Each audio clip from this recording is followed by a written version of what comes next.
The Royals are sending 4 players to Arlington for the All-Star game. How impressive is that? We'll dive into it in this edition of Locked On Royals.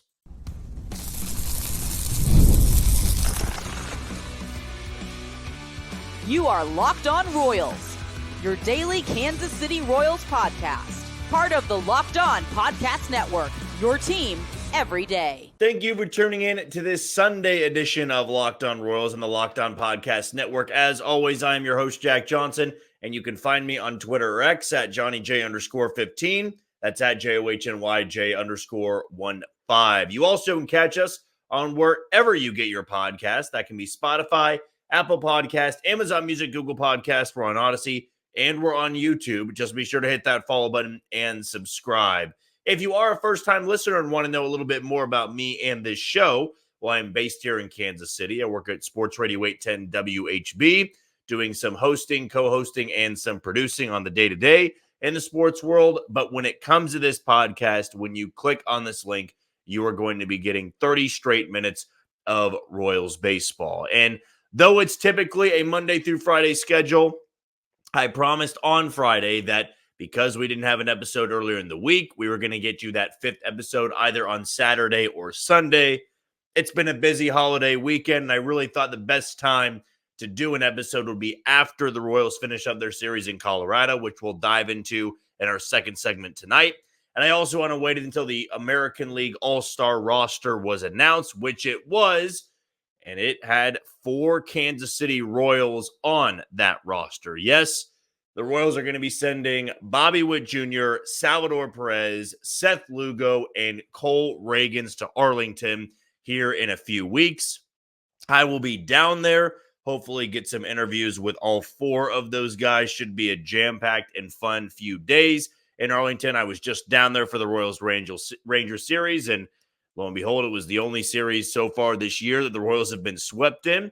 But it'll be much more of a positive tune. On Monday and Tuesdays, we'll have the Home Run Derby, which I will be at, and then also the All-Star Game, which will feature those 4 Royals players. Who knows if all of them get in? I know it'll be tough to get both Lugo and Ragans in there, but the fact that they were both honored, as they should have been. We knew Seth Lugo was going to be a representative in the All-Star Game. We knew Salvador Perez was. We knew Bobby Witt Jr. was. Cole Ragans was one that I thought was very fortunate to sneak into that conversation. Not that he was completely undeserving. I just didn't think that they would put 2 Royals pitchers on the All-Star team, which, by the way, is the first time that's ever happened in the franchise's existence. The last time they sent a pitcher to the All-Star game was 2017 with Jason Vargas. It is incredible to me, though, how quickly 1 year can change everything. Not just the win-loss record. The Royals, after winning today, have 49 wins. They are 7 off their total from last year. We're not even to the All-Star break. But it's also the culture that has changed here in Kansas City. And though it was a largely depressing and frustrating series in Denver against the Rockies, to end the week on this type of a high, to win in dominant fashion, and then know that 4 of your players are going to be honored at the All-Star game, that is changing the culture 101. Because last year, the Royals sent 1 player there, and it was Salvador Perez. I think it was Seattle last year.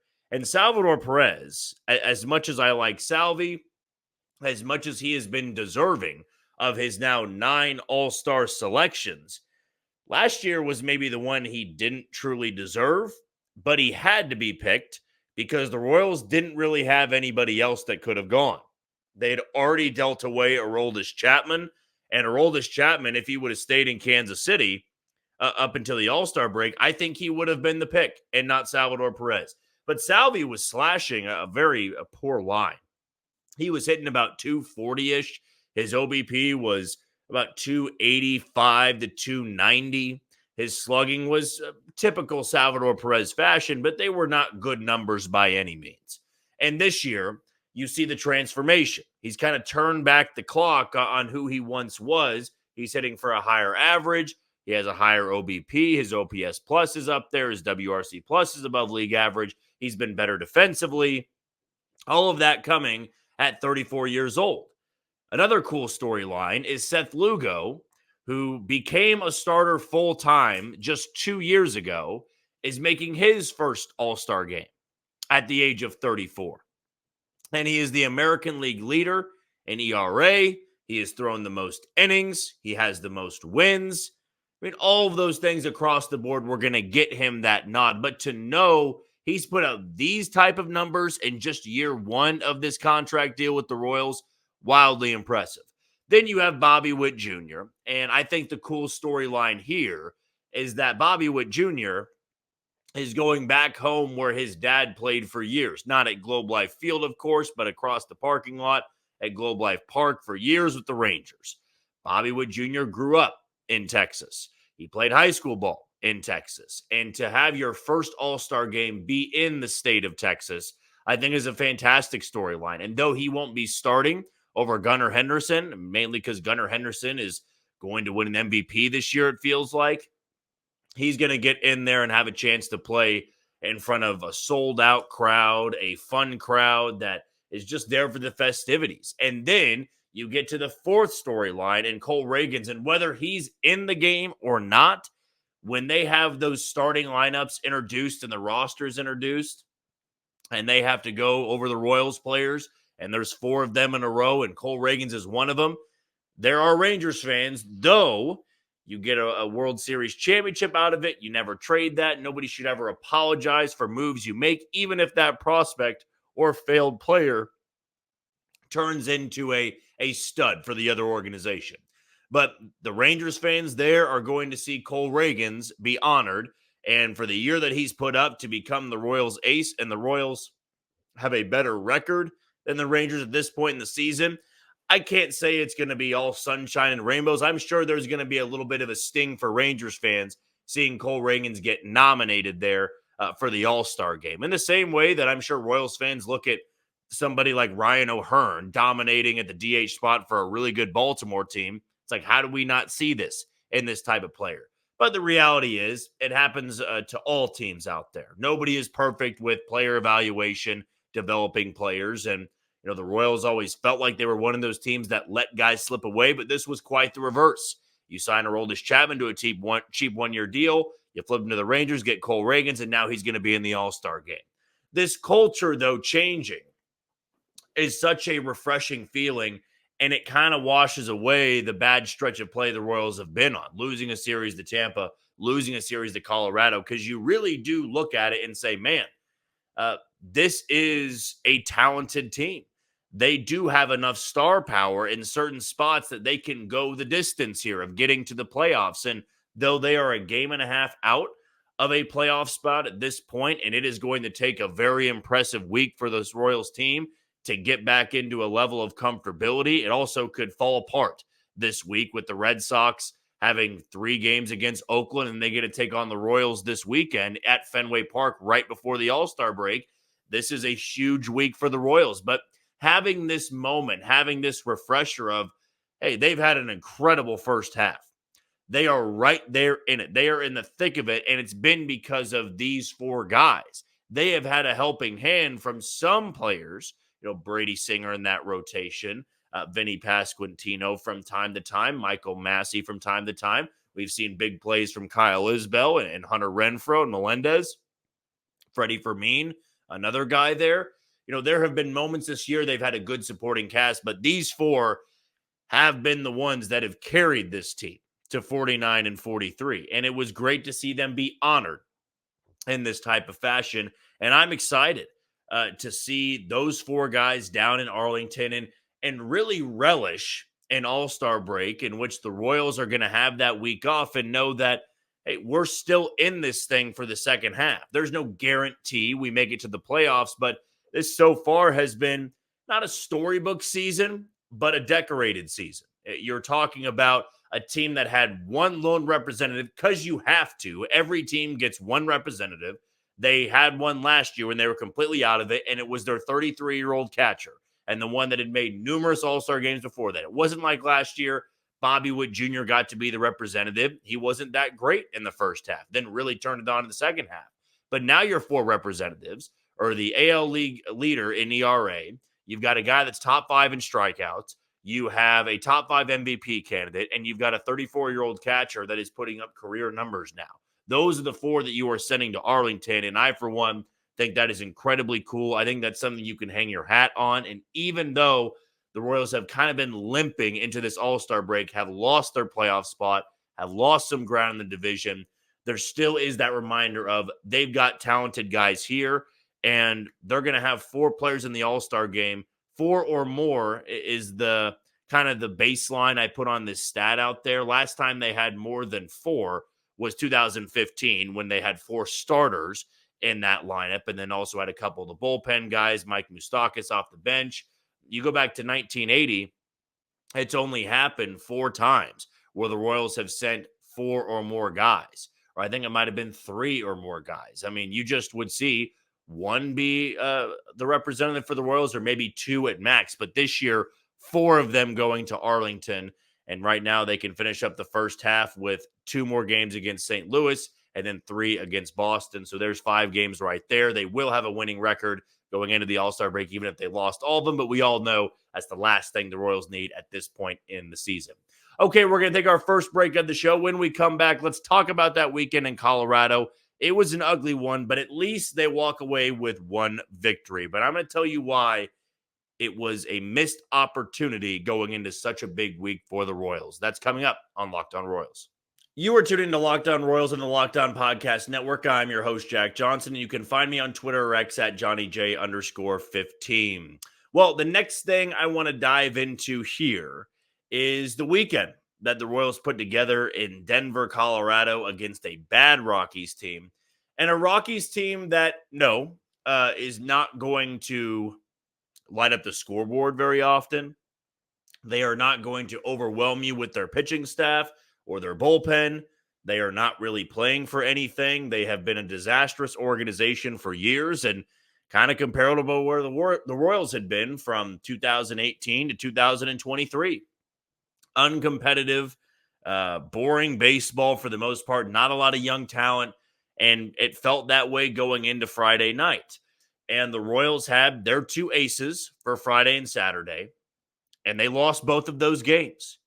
And it felt similar to what had happened in Oakland, where Cole Reagans was good enough, right? Seth Lugo was good enough, but they were 1-1 in those 2 starts from those guys in Oakland. Against Colorado, they were 0-2, and on top of that, the offense couldn't do anything in a hitter-friendly ballpark. Let's just call it that. Colorado is the most hitter-friendly ballpark in the entire league, probably in the entire world. Because of the altitude, the way the ball can jump off the bat, Colorado will never be a place for pitching. If you are drafted by the Rockies and you are a pitcher, you're not going to have much success there. It has been a long time since a great pitcher was drafted and developed by the Colorado Rockies. To that point, though, if you are not prepared to play that team, if you overlook that team, they can get you. And that was one thing I did acknowledge going into this series, at least to myself. You may not believe me, or feel free to believe me. But Cleveland had lost a series in Colorado. The last couple weeks, I think it happened. The Guardians had gone into Denver, and they only took 1 of 3 against the Rockies. The Philadelphia Phillies, best record in the National League, lost a series to the Rockies in Colorado, I believe. And in that series, Philadelphia did not hit that well. In fact, in the 2 losses they had against the Rockies, they only scored 2 runs. 2 runs apiece, I should say. The San Diego Padres in San Diego got swept by the Rockies. So it is baseball at the end of the day. I always think that is a little bit overblown. When the Royals are playing the Marlins or the A's or the Rockies, it's like if you lose to that team, it's just, I can't believe that would happen. How do you lose to that team? I mean, hell, Boston, who's got a 1.5 lead on Kansas City, they split with the White Sox when the White Sox were coming off 14 consecutive losses.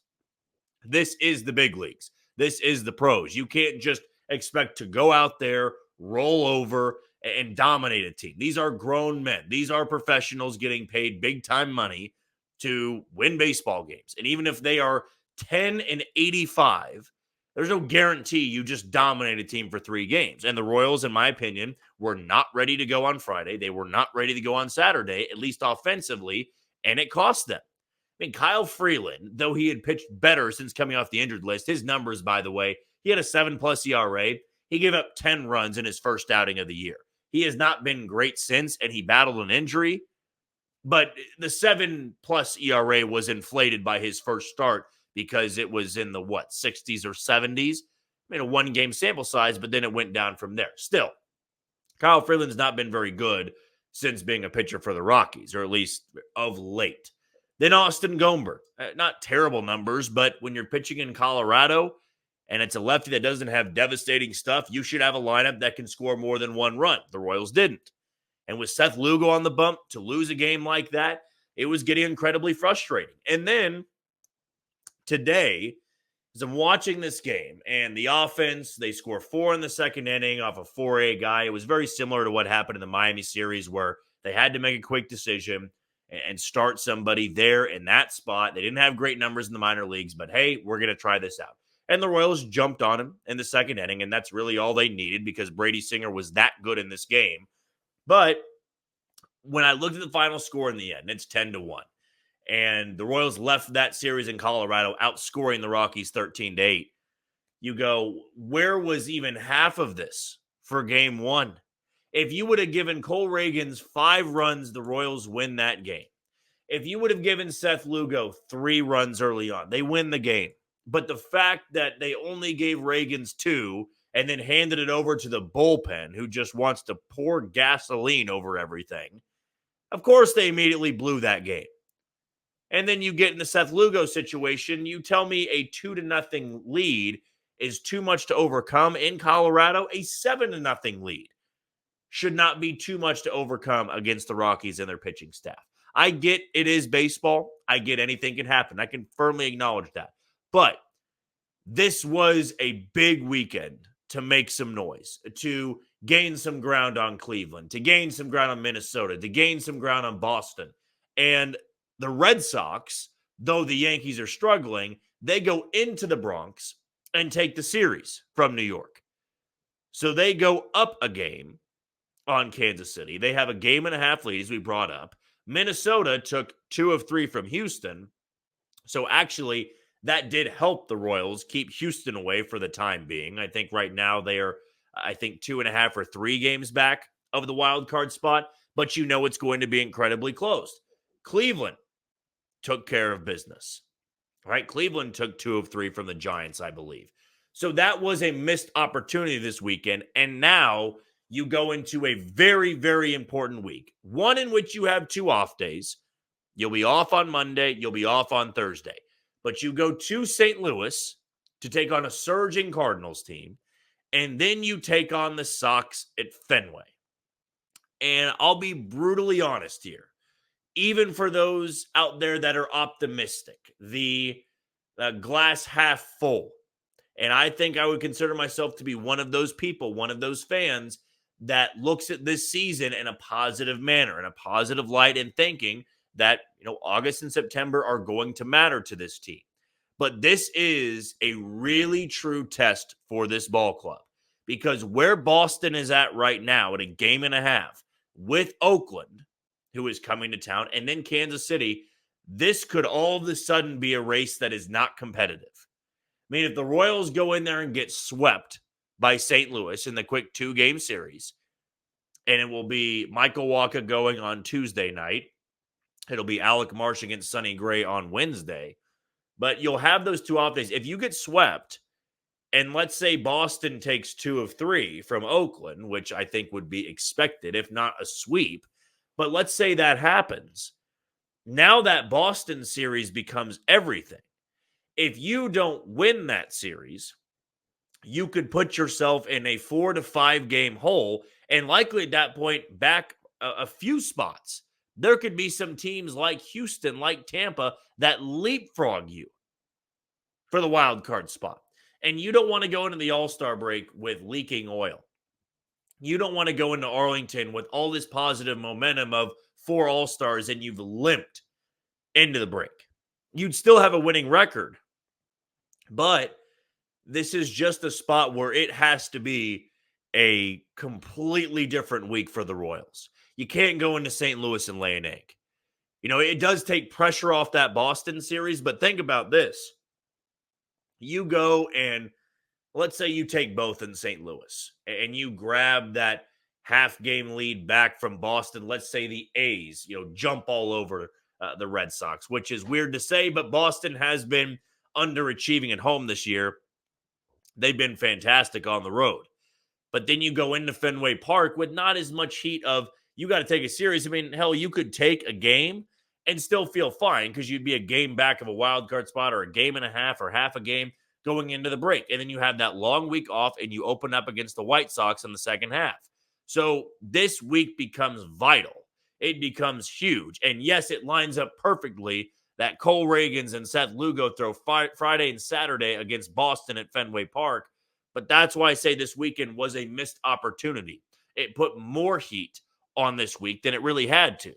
You should have gone in and swept the Colorado Rockies, considering you had your three best pitchers, or two at least of your three best pitchers. Maybe Michael Wacha you consider to be better or more trustworthy than Brady Singer. I wouldn't fight you on it. But the way Singer's looked, he's been phenomenal. He was phenomenal today. The Royals got it done. But 1 of 3 against Colorado is absolutely underwhelming. It's going to have to change now in a hurry. You get the off day. It's got to be an impressive showing in the Show Me State rivalry, basically. The series that I think I have had circled for quite some time, considering both these teams are over 500. But it should be a lot of fun, right? It should be a lot of fun between the Royals and the Cardinals. It's got to be impressive, though. You can't show up in the way you did against Oakland, Miami for that matter, or against the Rockies. You got to play up to the competition, and you're absolutely going to get that with both St. Louis and the Red Sox. We'll take our final break of the show. When we come back, Kris Bubic made his 2024 debut, and I thought he looked phenomenal. Is he actually the best addition the Royals can have, considering all the possible options of the trade deadline? Is just his return the best option for this bullpen? We'll dive into that next on Locked On Royals. You are tuning to Locked On Royals on the Locked On Podcast Network. I'm your host, Jack Johnson, and you can find me on Twitter or X at JohnnyJ_15.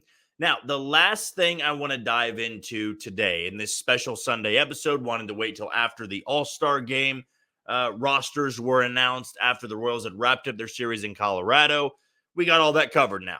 The last thing, though, that I do think deserves some time was Kris Bubic in the debut that he had, the season debut against the Rockies in a blowout game. But it was an outing nonetheless. I think this return of Kris Bubic has been highly anticipated. Going all the way back to spring training, I remember that we had the chance to sit down and chat with Kris Bubic, or maybe that's the wrong term to use. Let's just say chat with Kris Bubic, because it wasn't a one-on-one feature story or a feature interview. Kris Bubic was just there for the media scrum, and it sounded like things were progressing well and that he was going to be throwing sooner rather than later. And even at Royals Rally, he had mentioned that June was going to be that target date of really starting to ramp things back up. And here we are at the beginning part of July, so it wasn't too far off. The Royals took it slow with him, but he made his return to the mound, and I thought his stuff looked excellent. I would love to see what that stuff looks like in a meaningful spot, a 1-run game, a 2-run game, and he needs to be able to bridge that gap. But the fastball had good life to it, 93 to 95. The changeup was as good as I remembered from last year. And I even saw him throw a cutter, which we had heard that he had been throwing a little bit more down in the minor leagues. I do want to tie this in, though, because I think it's important. My good buddy Preston Farr, Royals Miners on Twitter, has done a fantastic job as long as I have followed him, and even before all of that. Just doing great coverage of minor league ball for the Royals, prospects you may have not known much about. But he had brought up the point of if Kris Bubic spins the ball like this, he's the best trade deadline acquisition this team can get. And I think it raised a great point of considering what they'll have to give up for a good arm, right? And I still believe they make a move for an arm. It may be minor, or maybe 2 minor moves. But let's bring up the guys they'd been interested in. Michael Kopech, Carlos Estevez, Tanner Scott. For a guy like Tanner Scott, you're going to have to give up more than you maybe think you are to get a high-end reliever like that. And does it make sense to trade for a guy that really doesn't boost your bullpen? I think my opinion has changed on Michael Kopech in about 3 or 4 weeks. Michael Kopech, though he has had big strikeout numbers, he has a 5.4 ERA at this point, and he has blown numerous saves. Do you look at Michael Kopech and say he transforms the bullpen? I really don't. Not anymore, at least. I think Tanner Scott could. I think Carlos Estevez could. But it's going to cost you something. And with Kris Bubic, he doesn't cost you anything.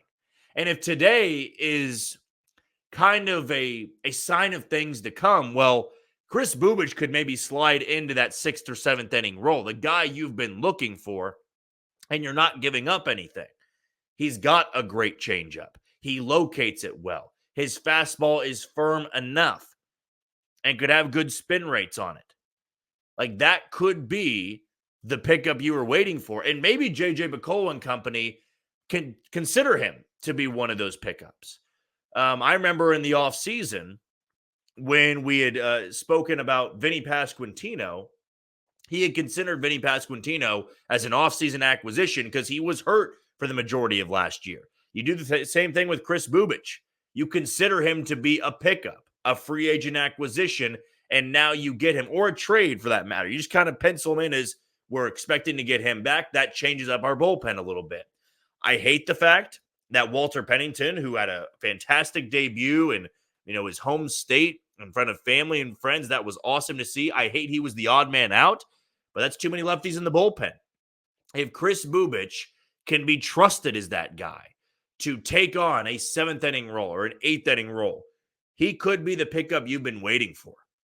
It's one outing, right? It is one outing, and it was a 10-1 game. It's much easier to throw some of those pitches when 2 or 3 runs aren't going to kill you. Hell, 5 runs really aren't going to kill you.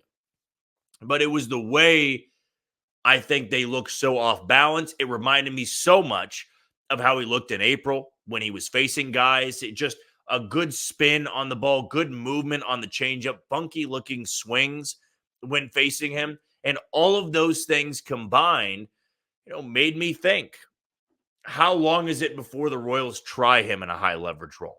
How desperate do they get? And I think the beauty of this is if they go out there and acquire a Carlos Estevez, if they go out there and acquire a Ursig or an Austin Adams from Oakland, you add Kris Bubic into that conversation, you add the new pitcher as well, then you add James MacArthur to a different role. Maybe he sticks in the closer spot. John Schreiber isn't being thrust into 8th inning situations anymore. He's like your 6th inning guy, which I still believe to be is fine. Angel Serpa gets a less complicated role.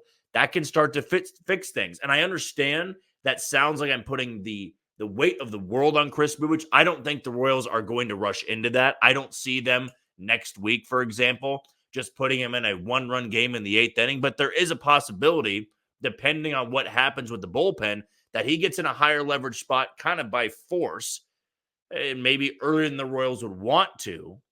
But I think he could have the stuff that plays. He's got a funky angle from the left side. He's got a good changeup, a plush changeup, in my opinion. And now he's starting to throw a cutter. I don't see them thrusting him into the rotation. I could see him down the road being that 2-inning guy out of the bullpen late. But right now, I think I can just, be in awe of what I saw in his first outing in well over a year.